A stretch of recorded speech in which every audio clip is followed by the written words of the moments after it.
This table talk is made possible by Rare Weekly, a newsletter from themighty.com. I'm Skye, and today I'm joined by... I'm Kat. I'm Ashley. And today we're talking about the dreaded question, but what do you do? That's right, folks. We're talking about employment, unemployment, SSDI, answering, your mom's cousin's hairdresser's super invasive questions. Now, I'm sure we've all faced this question at least, once or twice, maybe a million times. So, Kat, when have you faced this situation and what's it like? Whew, that's a very loaded question because I think it all comes down to the fact that this is such a common thing, right? Quote unquote, healthy people ask each other, so what do you do? So I think that that's one layer of it. But to speak directly to the health piece, I feel like it's even harder to answer because statistically, a lot of people who have very intense health conditions can't work. They may not be able to work full time. They may only be able to work seasonally. They may only be able to do freelance work. They may not be able to work at all. So I think the question itself brings up significantly more emotions than the average human. Ashley, I don't know if that's your experience. I'd say yes, and both health related and not, just like personal relationships, I think I guess they do affect your mental health ultimately when it has to do with your personal relationships. But this is one of those questions that I feel like as soon as you hit high school, you're starting to be asked, like, what are you going to do? And it's always implied it's going to be work, that your life revolves around what you're doing with your job and your profession, when, it really is a lot more than that. People are a lot more than that, but I don't think we're set up in a way to see that we're more than that, just in the society we live in right now. That's so many fantastic points. I mean, when you're a little kid, in kindergarten, you have career day and always, what do you want to be when you grow up? And it's never like a loving person. It's always like a doctor. That's always, we're expected to make these choices as children. Even in college, like, hey, what's your major gonna be? Or in high school, like, hey, what path are you choosing? A lot of pressure. And I feel like, in our society, our sense of worth, or at least like perceived worth by others, is directly tied to employment and capitalism and our, quote unquote productivity, which we know is a very loaded term when you live with health conditions, physical and mental. So I think that part of this is just such a weird thing. So yes, it's societal expectations, but there's also another layer that, in a way, when you live with an illness, working is a privilege, which I know is that's very complex, right? Because for a lot of people, you don't have the ability to say no, right? You kind of have to push through. I've been lucky enough in my life where when my health was so bad, I was able to take pockets of time where I was not able to work. But I think the thing that hurts, for me at least, at the very, very bottom of the ladder, is this idea, that saying that's like, health is a full-time job? It sure is. And so if you're navigating your health and you're having to coordinate all your care and you don't really have anyone helping you, all the time that takes up doesn't give you the quote-unquote luxury to have a job. So how do you balance it when your health is your job, when that is your main priority? I feel like that's why that question is just it's gutting to me whenever I'm asked it. Even though I like what I do. I get to work full time. Yay! Yeah, it's even more complicated, especially like in America, where our health insurance is directly tied to our employment, unless you're on the healthcare marketplace, and even qualifying for that's difficult.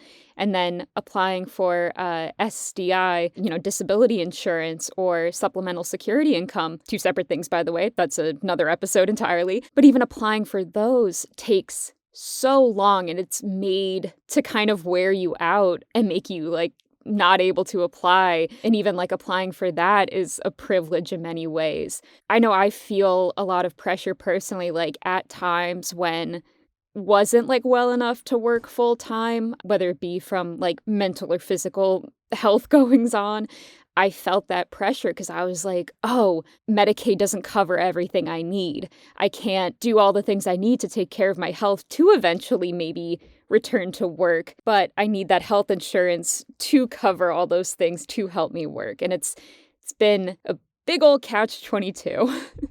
I think it's tricky too that when you're going on a path in your life, just say you do pick a career path and you're like, this is the thing I'm aiming for and going for. And then your health says absolutely not, or makes you have to change that path. Not only is that like really hard to navigate yourself because you have to go, this is the thing I was planning on, this is where I was aiming, and you have to figure out a different path. But then there's also the expectations of people around you who see you following that path.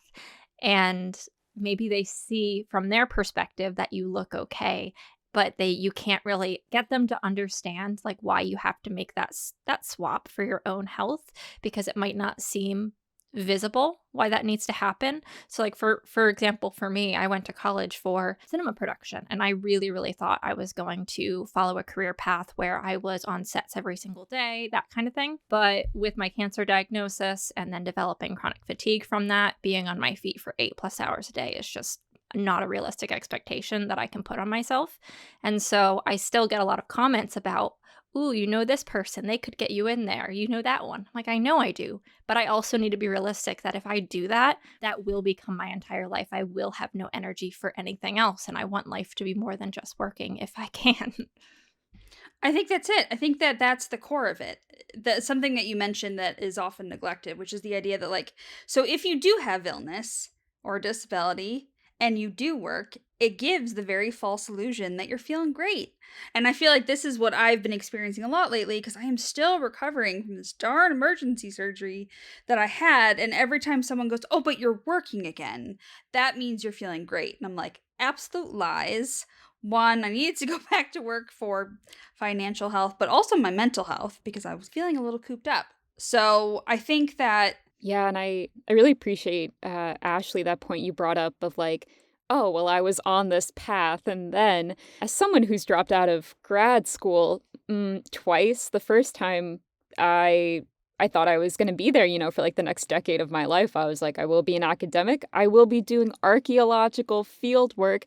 Are you kidding me with my joints? Absolutely not.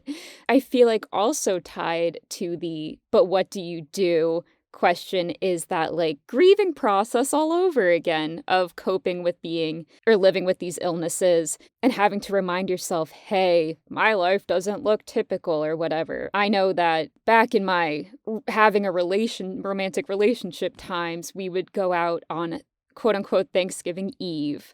And that's where everybody from my ex's like high school and then some, they'd all be out on the town and everybody would be like, hey, what work are you up to? Hey, what are you doing now? And there was one time where I was in the midst of intensive outpatient therapy for severe depression, in part because I couldn't cope with my physical illnesses. So people would be like, oh, hey, you're like so-and-so's partner. Like, what do you do? And I said, I'm taking time for myself, figuring out my path. And it's so hard and feels so embarrassing to say like, hey, I can't do that right now. Or our paths are not the same. Let's normalize pivoting.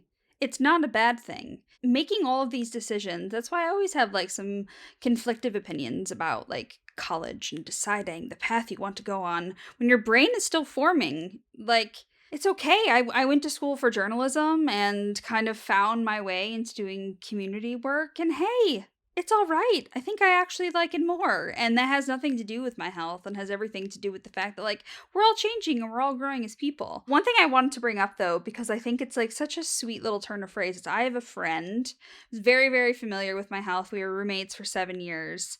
And she always asks me the question of, what's bringing you joy these days? That's how she starts almost every single conversation.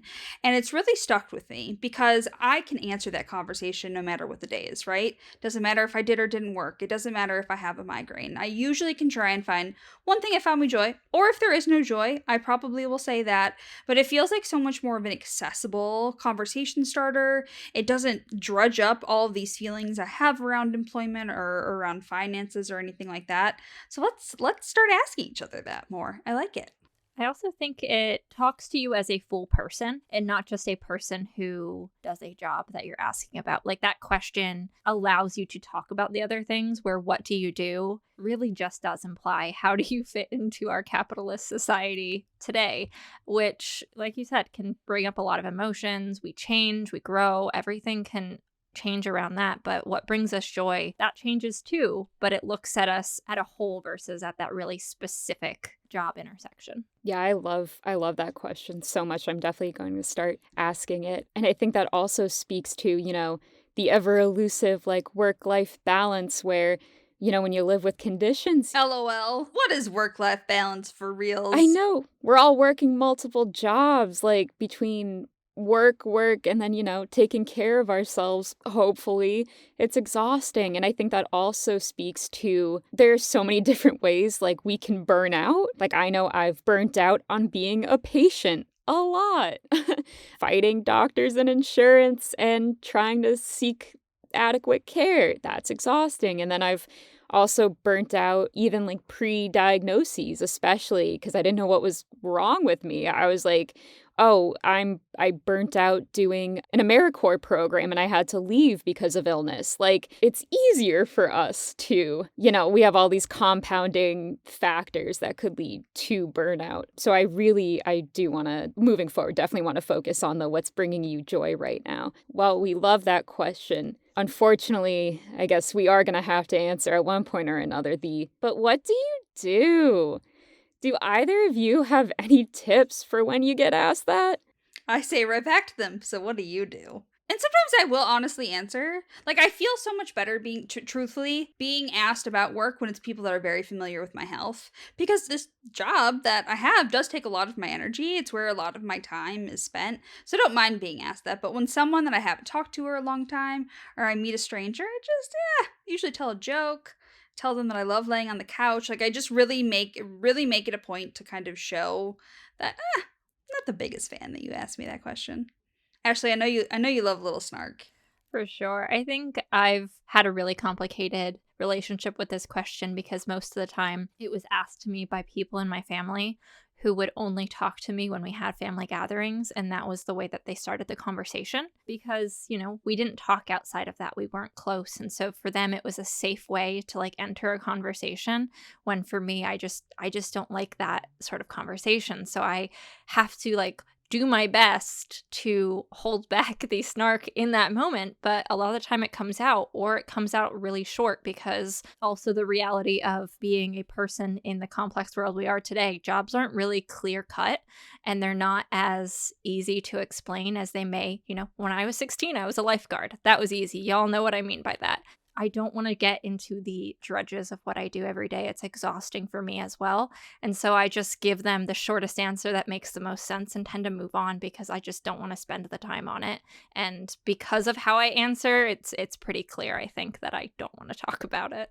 Yeah, I do like being honest when possible. But yeah, like at those times when I'm not working, yeah, I'll do the hashtag self-care, hashtag girl boss, like, I'm focusing on myself right now. I can't stand, I have family members who, like, the first time I left grad school, they're like, oh, I thought, like, being an archaeology professor was the dream. And I was like, yeah, so did I, and that kind of stops them in their tracks where you, like, agree with them and you're like, yeah, I'm really disappointed too. This took a turn. My favorite answer, though, is something my dad says. He's not able to work due to disability. He says that he is a raconteur in wit. And I just think beautiful answer, especially as a former theater kid. I was just going to say, that's a great answer, Richard. Thank you. Well, thank you both so much for having this conversation with me, talking about the dreaded question. Folks, if you want more conversations like this, subscribe to Rare Weekly by going to bit.ly/rareinbox. That is bit.ly/RAREINBOX. We'll see you in your inbox. Bye-bye. Bye. Bye.